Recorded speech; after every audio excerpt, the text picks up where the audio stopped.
ಶ್ರೀ ಮಲ್ಲೇಶ್ ಅವರೇ, ಭಾಳ ಜನ ನಾಯಕರು ವೇದಿಕೆ ಮೇಲಿದ್ದಾರೆ. ನನ್ನ ಕ್ಲಾಸ್ಮೇಟ್ ಹೆಸರು ಮಾತ್ರ ಹೇಳ್ಬಿಡ್ತೀನಿ. ಸುರೇಂದ್ರ ಅವರೇ, ಎಲ್ಲ ವೇದಿಕೆಯ ಮೇಲಿರುವ ಎಲ್ಲ ಗಣ್ಯರೇ, ಆತ್ಮೀಯ ಬಂಧುಗಳೇ, ಈಗಾಗಲೇ ಎಲ್ಲರೂ ತಮ್ಮ ಅನಿಸಿಕೆಯನ್ನು ಎಲ್ಲ ಹೇಳಿದ್ದಾರೆ. ಸಮನ್ವಯ ಸಮಿತಿ ಮುಳಬಾಗಿಲು ತಾಲೂಕಿನಲ್ಲಿ ಯಾವ ರೀತಿ BJP ಮತ್ತು JDS ಸೇರಿ ನಾವು ಕೆಲಸ ಮಾಡಿ ಒಟ್ಟಾಗಿ ನಾವು ಅಭೂತಪೂರ್ವವಾದಂಥ ಗೆಲುವನ್ನು ಶ್ರೀ ಮಲ್ಲೇಶ್ ಅವ್ರಿಗೆ ಕೊಡಿಸ್ಬೇಕು, ಸಮನ್ವಯ ಆಗಿ ಯಾವ ರೀತಿ ಕೆಲಸ ಮಾಡಬೇಕು ಅನ್ನೋದ್ರ ಬಗ್ಗೆ ಇವತ್ತು ನಾವೆಲ್ಲ ಇಲ್ಲಿ ಸೇರಿದ್ದೀವಿ. ಬಂಧುಗಳೇ, ನಮ್ಮ ಅಭ್ಯರ್ಥಿ ಬಗ್ಗೆ ನಾನು ಹೆಚ್ಚಾಗಿ ಮುಳಬಾಗಿಲು ತಾಲೂಕಿನವರಾದರೂ ಕೂಡ ಕೋಲಾರಿನಲ್ಲಿ ವಕೀಲಿ ವೃತ್ತಿ ಮಾಡ್ತಾ ಇದ್ದ ಕಾರಣದಿಂದ ನಮ್ಮ ಅಭ್ಯರ್ಥಿ ಅವರ ತಂದೆ ತಾಯಿಯನ್ನು ಭಾಳ ಹತ್ತಿರದಿಂದ ನಾನು ಬಲ್ಲವನಾಗಿದ್ದೀನಿ. ಇವತ್ತು ನಾನು ಕೋಲಾರ ಹಾಲು ಒಕ್ಕೂಟದ ನಿರ್ದೇಶಕನಾಗಿದ್ದೀನಿ. ಇವತ್ತು ಒಂದು ವಿಚಾರ ಯಾರಿಗೂ ಗೊತ್ತಿರಲ್ಲ. ಕೋಲಾರದಲ್ಲಿ ಬೆಳಗಾನಹಳ್ಳಿಯಲ್ಲಿ ಕೋಲಾರ ಹಾಲು ಒಕ್ಕೂಟ ಸ್ಥಾಪನೆ ಆಗಬೇಕಾದ್ರೆ ಕಾರಣರಾದವರಲ್ಲಿ ದಿವಂಗತ ಮುನಿಸ್ವಾಮಿ ಅವರು ಪ್ರಮುಖವಾದಂಥ ಕಾರಣ ಅಂತೇಳಿ ಈ ಸಂದರ್ಭದಲ್ಲಿ ನಾನು ಹೇಳೋದಕ್ಕೆ ಇಚ್ಛೆ ಪಡ್ತಾ ಇದ್ದೀನಿ. BJPಯ ಜಿಲ್ಲಾಧ್ಯಕ್ಷರಾದಂಥ ಶ್ರೀ ವೇಣುಗೋಪಾಲ್ ಅವರು ಆಗಮಿಸಿದ್ದಾರೆ. ಅವರಿಗೆ ಸುಸ್ವಾಗತವನ್ನು ಬಯಸ್ತಾರೆ. ಇವತ್ತೇನಾದರೂ ಕೋಲಾರ ಹಾಲು ಒಕ್ಕೂಟ ಬೆಳಗನಹಳ್ಳಿಯಲ್ಲಿ ಇದೆ ಅಂತಂದರೆ ಅದಕ್ಕೆ ಕಾರಣ ಶ್ರೀ ಮುನಿಸ್ವಾಮಿಯವರು. ದಿವಂಗತ ಮುನಿಸ್ವಾಮಿಯವರು ತಮ್ಮ ಸ್ವಾರ್ಥದಿಂದ ನಮ್ಮ ಏರಿಯಾನಲ್ಲೇ ಆಗಬೇಕು ಅಂತೇಳಿ ಅಲ್ಲಿ ಕೋಲಾರ ಹಾಲು ಒಕ್ಕೂಟವನ್ನು ಪ್ರಾರಂಭಿಸಿದರು.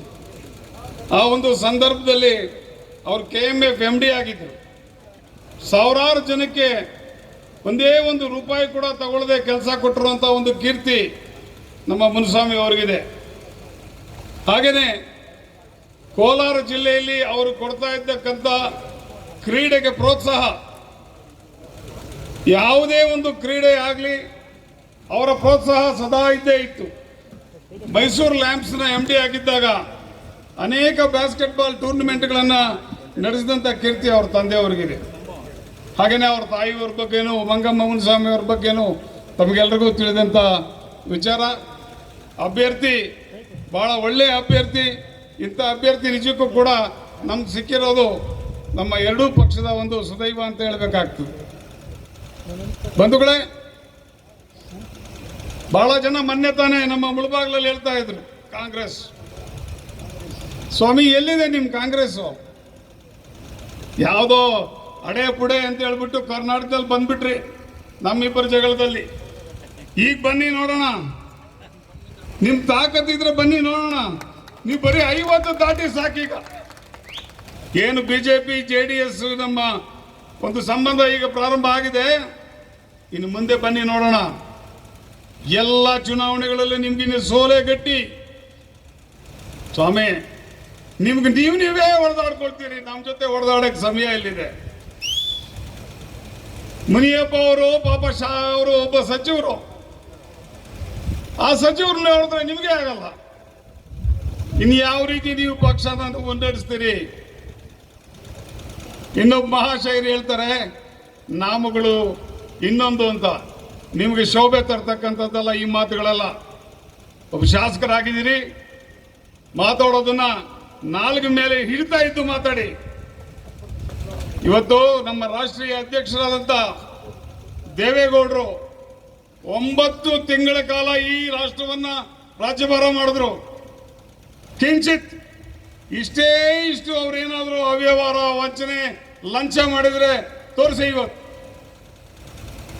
ಆದರೆ ನಿಮ್ಮವರು ಬಫೋರ್ಸ್ ಹಗರಣ, ನ್ಯಾಷನಲ್ ಹೆರಾಲ್ಡ್ ಹಗರಣ, ಎಷ್ಟು ಹಗರಣಗಳು ಸ್ವಾಮಿ ನಿಮ್ದು? ತಿಂದು ತೇಗಿದ್ರಿ. ಅದಕ್ಕೆ ನರೇಂದ್ರ ಮೋದಿ ಅಂತ ಒಬ್ಬ ಅತ್ಯುತ್ತಮ ನಾಯಕರು ಬಂದು ನಿಮ್ಮ ದಾರಿ ಏನು ಅಂತ ತೋರಿಸಿದ್ದಾರೆ. ಈಗಾಗಲೇ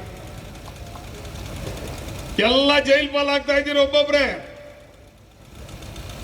ರಾಜ ಅಂತೆ, ಕನಿಮೋಳಿ ಅಂತೆ, ಕೇಜ್ರಿವಾಲ್ ಅಂತೆ, ನಿಮ್ಮ ಬಂಡವಾಳ ಎಲ್ಲ ದಿನ ಆಚೆ ಬರ್ತಾ ಇದೆ. ನೀವೇನಾದ್ರೂ ಮಾಡದೇ ಇದ್ರೆ, ಅವ್ಯವಹಾರ ಮಾಡದೇ ಇದ್ರೆ ನಿಮ್ಗೆ ಯಾಕೆ ಸ್ವಾಮಿ ಕೋರ್ಟ್ ಜಾಮೀನು ಕೊಡ್ತಾ ಇರಲಿಲ್ಲ? ಜಾಮೀನು ಕೊಟ್ಟಿದ್ಯಾ ಇವತ್ತು ನಿಮಗೆ? ಅಲ್ಲಿಗೆ ಕೋರ್ಟ್ ಕೂಡ ನರೇಂದ್ರ ಮೋದಿ ಮಾತು ಕೇಳ್ತಾರ? ಇದೆಲ್ಲ ಬಿಡಿ, ಈ ನಾಟಕಗಳು ನಡೆಯಲ್ಲ.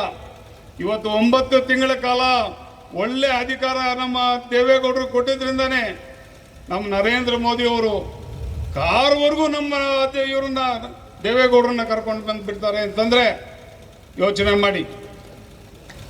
ನರೇಂದ್ರ ಮೋದಿಯಲ್ಲಿ ಇರ್ತಕ್ಕಂಥ ಒಳ್ಳೆತನ, ಅವರ ಸಿಂಪ್ಲಿಸಿಟಿ, ಅವರಲ್ಲಿರ್ತಕ್ಕಂಥ ಗೌರವ, ಹಿರಿಯರಿಗೆ ಕೊಡ್ತಾ ಇರ್ತಕ್ಕಂಥ ಗೌರವ, ಇದನ್ನ ನೋಡಿ ಸಿದ್ದರಾಮಯ್ಯನವ್ರು ಕಲ್ತ್ಕೋಬೇಕಾಗ್ತದೆ. ನಿಮ್ಮನ್ನು ಬೆಳೆಸಿದವ್ರನ್ನೇ ಹೇಗಂದ್ರೆ ಮಾತಾಡ್ತೀರಿ, ನಿಮ್ಮ ನಾಲ್ಗೆನೆ ತೋರಿಸ್ತದೆ ನೀವು ಯಾವ ರೀತಿ ಅಂತ. ನರೇಂದ್ರ ಮೋದಿ ಅವ್ರು ನೋಡಿ, ಆ ನರೇಂದ್ರ ಮೋದಿಯಲ್ಲಿರ್ತಕ್ಕಂಥ ಗುಣಗಳನ್ನು ನೋಡಿನೇ ನಮ್ಮ ದೇವೇಗೌಡರು ಇವತ್ತು ಬಿಜೆಪಿ ಮತ್ತು ಜಾತ್ಯತೀತ ಜನತಾದಳದ ಹೊಂದಾಣಿಕೆ ಮಾಡಿಕೊಂಡಿರೋದು. ಅಂತವರ ನಾಯಕತ್ವ ಇವತ್ತು ಬೇಕಾಗಿದೆ. ನರೇಂದ್ರ ಮೋದಿ ಅವರು 10 ವರ್ಷಗಳಿಂದ ಪ್ರಧಾನಿ ಆದ ನಂತರ ಎಲ್ಲೂ ಕೂಡ ಭಯೋತ್ಪಾದನೆ ಕಡಿಮೆ ಆಗಿದೆ. ಎಲ್ಲ ಕಡೆ ಸಾಮರಸ್ಯದಿಂದ ಬದುಕನ್ನ ಮಾಡ್ತಾ ಇದ್ದಾರೆ. ಇದನ್ನು ನಾವು ಗಮನಿಸಬೇಕಾಗ್ತದೆ. ಇವತ್ತು ತಮ್ಮಲ್ಲಿ ನಾನು ಕಳಕಳಿಯಿಂದ ಪ್ರಾರ್ಥನೆ ಮಾಡೋದೇನು ಅಂದರೆ, ಇದೇ ಸಂದರ್ಭದಲ್ಲಿ ನಾನು ನಮ್ಮ ಮುನ್ಸಾಮಣ್ಣವ್ರಿಗೂ ಅಭಿನಂದನೆ ಮಾಡಬೇಕಾಗ್ತದೆ. ಯಾಕಂದರೆ ಒಬ್ಬ ಸಿಟ್ಟಿಂಗ್ MP ಆಗಿನೂ ಕೂಡ ಅವ್ರಿಗೆ ಟಿಕೆಟ್ ಕೊಡಲಿಲ್ಲ ಅಂದಾಗ ಒಂದೇ ಒಂದು ವರ್ಡು ಕೂಡ ಅವರು ಬೇರೆ ಮಾತಾಡಲಿಲ್ಲ. ಎಲ್ಲರೂ ಕೂಡ ಮಾತಾಡಿದ್ರು, ನಮ್ಗೆ ಟಿಕೆಟ್ ಕೊಡಲಿಲ್ಲ, ಹಾಗೆ ಹೀಗೆ ಮನೆಯಲ್ಲಿ ಇರ್ತೀವಿ, ಮನೆಯಲ್ಲಿದ್ದು ದೊಡ್ಡವರು ಹೋಗಿ ಕರ್ಕೊಂಬರೋವರೆಗೂ ಮನೆಯಲ್ಲಿದ್ದರು. ಮುನ್ಸಾಮಣ್ಣವ್ರ ದೊಡ್ಡತನ ಅದು. ಆ ದೊಡ್ಡತನಕ್ಕೆ ನಾವೆಲ್ಲರೂ ಕೂಡ ತಲೆಬೇಕಾಗ್ತದೆ. ಈ ಒಂದು ಸಂದರ್ಭದಲ್ಲಿ ತಮ್ಮಲ್ಲೆಲ್ಲ ನಾನು ಕೇಳ್ಕೊಳ್ಳೋದೇನು ಅಂತಂದರೆ, ನಮ್ಮ MLA ಜೊತೆಗೆ ಒಬ್ಬ MP ಇದ್ದರೆ ನಮ್ಮ ಕೆಲಸ ಕಾರ್ಯಗಳು ಭಾಳ ಸುಗಮವಾಗ್ತದೆ. ಆ ಒಂದು ನಿಟ್ಟಿನಲ್ಲಿ ಎಲ್ಲರೂ ಕೂಡ ನಾನೇ ಅಭ್ಯರ್ಥಿ ಅಂತ ತಿಳ್ಕೊಂಡು ಅವ್ರನ್ನ ಗೆಲ್ಲಿಸೋದಕ್ಕೆ ತಾವೆಲ್ಲ ಕೂಡ ಪ್ರಯತ್ನ ಪಡಬೇಕು ಅಂತ ಹೇಳ್ತಾ ನಾನು 2 ಮಾತು ಮುಗಿಸ್ತಾ ಇದ್ದೀನಿ. ಜೈ ಹಿಂದ್, ಜೈ ಕರ್ನಾಟಕ.